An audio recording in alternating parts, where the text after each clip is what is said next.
Hello, everybody. Welcome back to history. Anyway, so today, what I told you in class today is that we're going to pick up where we left off, and I want to do lessons at home in the evenings that are the less complicated things, but just make sure that you understand a little bit about them. So, the first topic that we're going to be talking about is Native American policy during the period of Andrew Jackson. And again, Andrew Jackson is one of those guys that, um, depending on what issue you're looking at, of all the issues that we can look at, depending on the issue that we look at, he has either can be very well respected or really a villain because he has some pretty extreme actions. If you look here, we're jumping to number 6, Native American policy. So I think after what we finished today, there's a small thing on the Petticoat War, which I'll mention in class tomorrow. But I really want to spend this focused on the Native American policy. In 1786, we had already recognized that the relationship between white America and the Native Americans was going to be a tense relationship. Jefferson said, "It may be regarded as certain that not a foot of land will ever be taken from Indians without their consent. The sacredness of their rights is felt by all thinking persons in America." Is what I say to that. We had no intention of ever granting Native Americans full rights or full citizenship rights. From the earliest days, we will either conquer or at best try to assimilate the Native Americans. The goal was that they would assimilate and adopt the white man's culture.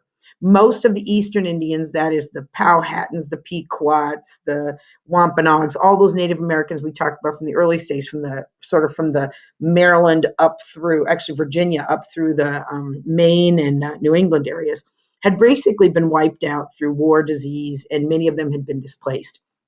There were, however, a few Indians of the Native American Indians who resided in the Old Northwest, and that's that region between, you've got the Ohio River and the Mississippi River. Remember that region of the Northwest Territories, the Old Northwest. And what will happen is after the War of 1812, we'll even use that to resettle those Native Americans and get them out of there. But what happens is we start moving into a new period in a new region of the country. If you look at this here, this star sort of shows you, each of these stars shows you where the Native American tribes had come from, this area, and how many remained. Maine, Massachusetts, Rhode Island, Connecticut, and Virginia had a total of 2,500 Indians in that entire region. Now, you'll still look at Michigan has 30,000, Illinois and Indiana have a few, Mississippi 23, and Alabama 19. But every time as you move further and further west, as the white man moves west, we're going to use that as an excuse to wipe them out. Total population estimated in 1830 of Native Americans was about 105,000. I mean, that's staggering when you think that there's potentially, several, 100,000 at least, but, a million at most. In 1830, part of the plan of civilizing the Americas was started with the Indian Removal Act, passed in the Jackson administration. Now, this is a federal directive that all Indians who reside east of the Mississippi had to move west of the Mississippi. They basically claimed it as this is U.S. land, and it's now for you guys to move out into what will be the territory of the Louisiana Purchase. What he said was the Indian Removal Act will add a dense and civilized population in large tracts of country now occupied by a few savage hunters. Will separate Indians from immediate contact with settlements of whites, free them from the power of the states, and enable them, aren't we great, to pursue happiness in their own way, cast off their savage habits, and become an interesting, civilized, and wait for it, Christian people. He acknowledged early on that the early policies we had adopted, when you think about the Puritans and how they were with the Native Americans or the settlers in Virginia, that we had basically annihilated the Native Americans. So he was trying to be better than our ancestors by moving them out west. So his goal was, I guess, noble. But the tribes that we're going to look at for this particular section are going to be the tribes of the Southeast. Now, if you look here at the map, these are where the different regions claim. So you've got the Seminole of Florida, the Creek of what is Alabama and parts of Georgia. You got the Choctaw and Chickasaw, which are in Mississippi, and then the Cherokee, which run through northern Georgia and up into Tennessee. What's interesting is when you took away their sort of native garb and dressed them up, for many of them, you could make them look kind of assimilated. But here's the thing. They're not ever going to be treated similarly by us because we will always see them as Native Americans. My friends, circumstances render it impossible that you, Native Americans, can flourish in the midst of a civilized community. You have but one remedy within your reach, and that is to remove west. The sooner you do this, the sooner you will commence your career of improvement and prosperity. And after all, isn't that what we really want? Well, we're going to look at two of the five tribes, sort of as case studies, in the two most extreme ways that they will basically respond to this Indian Removal Act. By the 30s, most of the native tribes had ceded their land to the Native Americans, but no matter how much they cede, the white settlers from Europe and from the Americas are just going to continue to move into this area. So, in looking at this, we're going to look specifically at the Cherokee, who try to work within the system, and the Seminole, who resist. So, first off, let's talk about the Seminole. Well, we'll get to the Indian removal here in a minute. Let's jump up to the case study of the Seminoles. Now, the Seminoles had basically been in Florida. The first Seminole War, let's talk about the second Seminole, had been kicked off when Jackson had invaded there early on, if you recall, when he was trying to catch people and hangs the Spanish governor when he'd been the governor of that area of Mississippi and Georgia. They choose to resist. And partly it was because of their chief and their leader, Osceola. Osceola had been raised at a time when he had witnessed the white man come in and promise numerous things and every time break almost every one of the promises he made. They adopted a guerrilla warfare, which is a fairly great tactic for them to use because they're fighting in these kind of conditions. If you look down here, this is what looks like in the Everglades. That's an aerial view down in the Everglades. This is what it looks like if you're traveling by boat in the Everglades. And this is one of the creatures that features very prominently in the Everglades. And those are, crocs or alligators. I always forget which one's which. But those creatures, those things that go chomp, chomp, chompers, we'll just call them. I think they're crocodiles. Yeah, I don't know. Crocodiles or alligators, Ben? In Florida. We don't know. We don't know which it is. Anyway, so they adopted what's called a traditional kind of warfare that would be, let me bring this to the front, hit and run attacks. So if you look at this image here, you've got the people coming in the boats. What? They're both in the Florida Keys? They coexist. I guess there are crocodiles and alligators down there. But in this one here, you can see the people coming out looking for the Seminole. What you don't see, unless you look very closely, are the Seminoles that are hiding in and among these tree branches. So what'll happen is they might pop up and like shoot at them and take them out and then be gone before they know it, or the Americans don't even have any idea where the shots come from. So that was how the Seminoles choose to do it. Now, unfortunately for them, there's going to be a lot of violence back and forth on both sides. The Seminoles are going to attack some American cities, trying to get people to stop coming. Osceola is going to get a message from the Americans that they want to talk. So under the white flag, you wave the white flag when you're going in for treaty negotiations. He arrives at a fort in Florida, but the Seminoles had been tricked because Osceola will be captured and he will be held in a Florida prison for 3 months where he will contract malaria and die.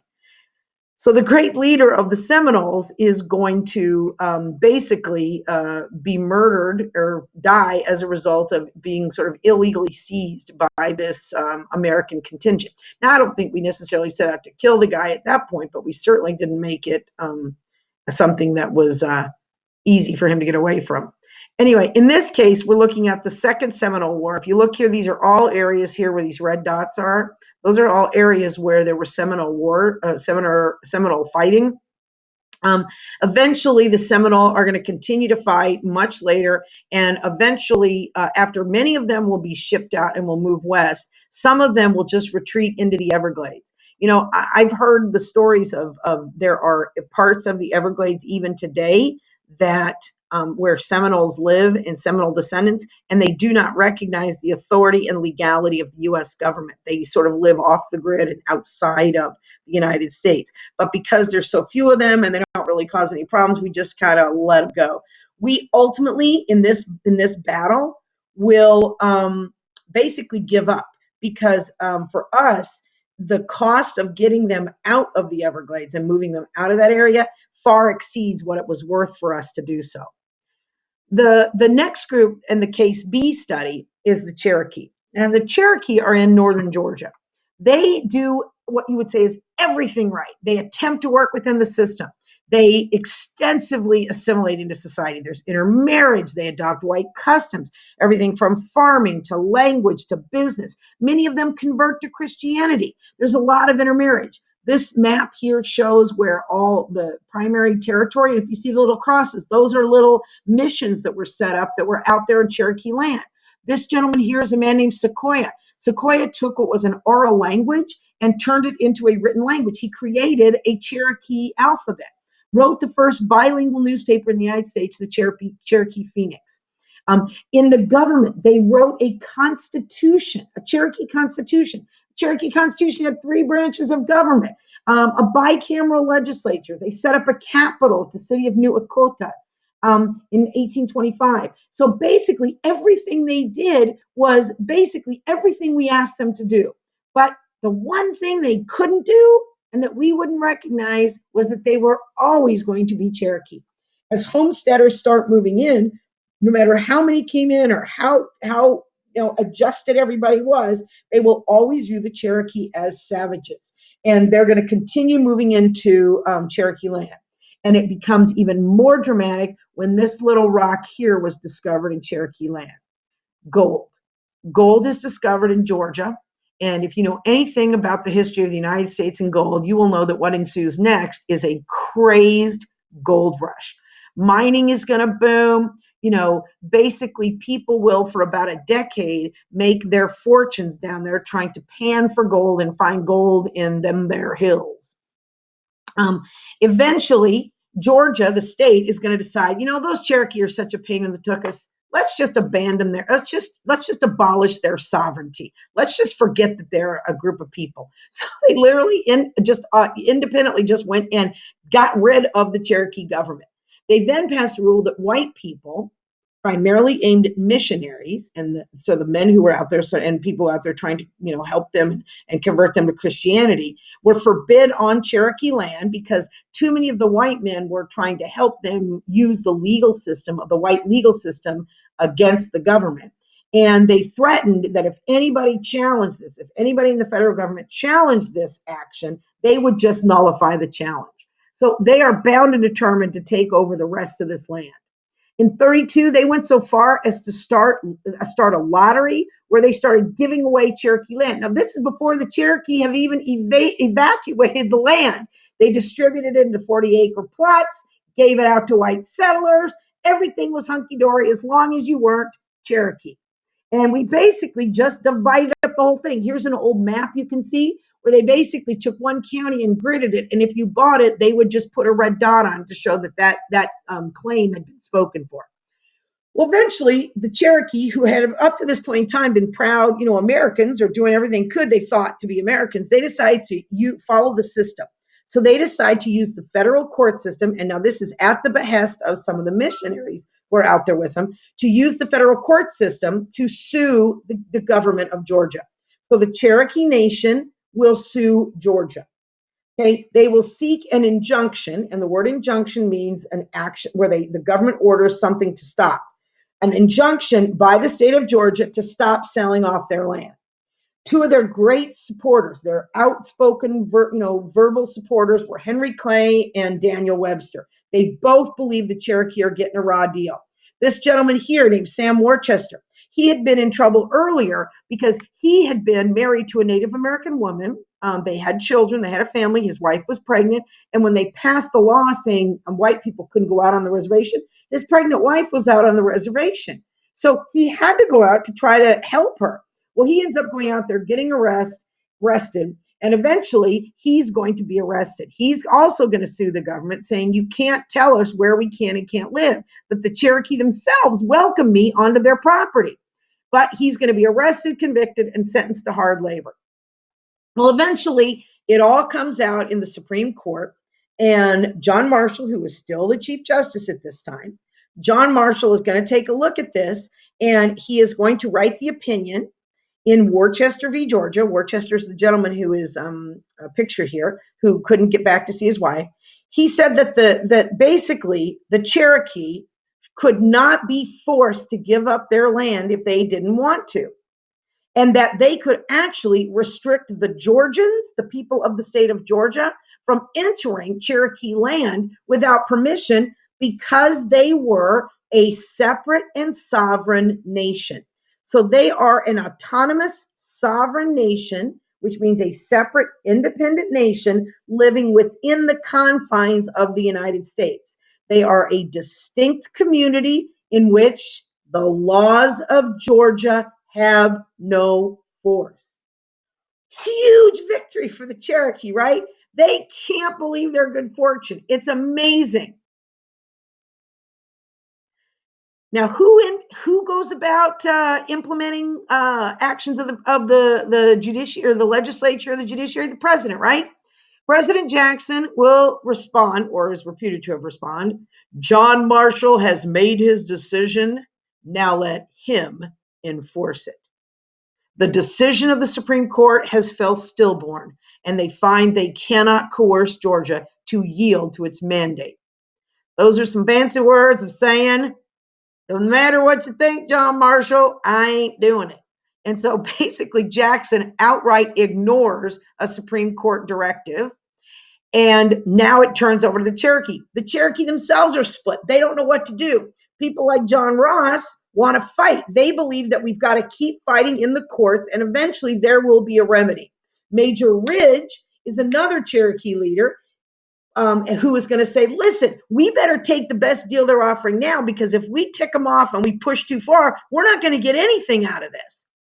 John Ross is the elected leader of the Cherokee, but the U.S. government decides they would prefer to negotiate with Major Ridge. I wonder why. Could it be that he wants to sign over Cherokee land? Yes. And in fact, that's exactly what he does. In the Treaty of New Echota, Major Ridge will sign over Cherokee rights to their land. He will sign the deal because he believed it was the best chance they had of getting some property somewhere or something to compensate them.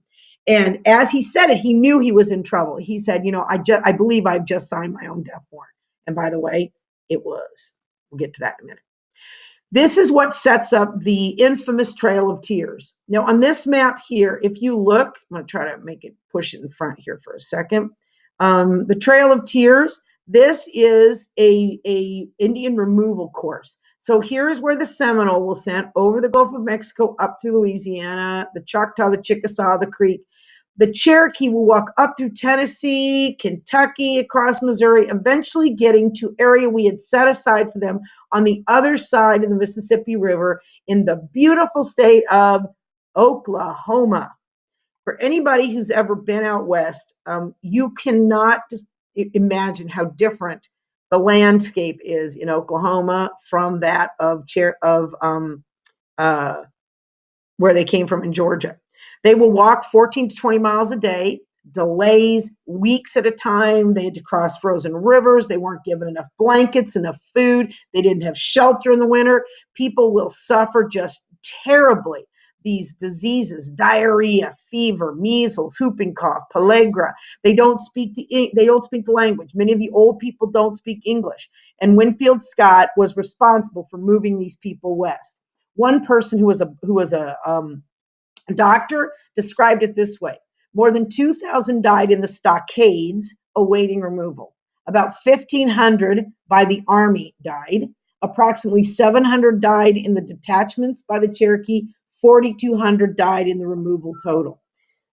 Basically, what you have happening here is the Cherokee are being wiped out. The moans of the sick and dying could be heard coming from the covered wagons, according to one observer. As the Cherokee walked, the legend goes that the people cried, and as they cried and as their tears fell on the ground, each place where their tear hit the ground, a flower bloomed. That is now the state flower of Georgia, ironically enough, the Cherokee rose. 4,000 to 16,000 Cherokee will die en route to their new homeland of Georgia, or excuse me, of Oklahoma. Remember that guy, Davy Crockett, who we talked about a while ago as the coonskin congressman? He is basically going to be so angry and upset by what happened to the Cherokee that he will basically quit office. He will retire from office and say, there is no way I can be part of a government that could do this to its native peoples. He said, I would sooner be honestly damned than hypocritically immortalized.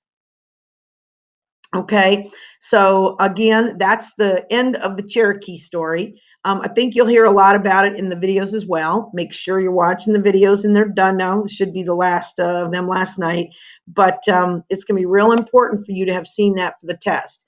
It's 21 minutes, and I'm done. Bye.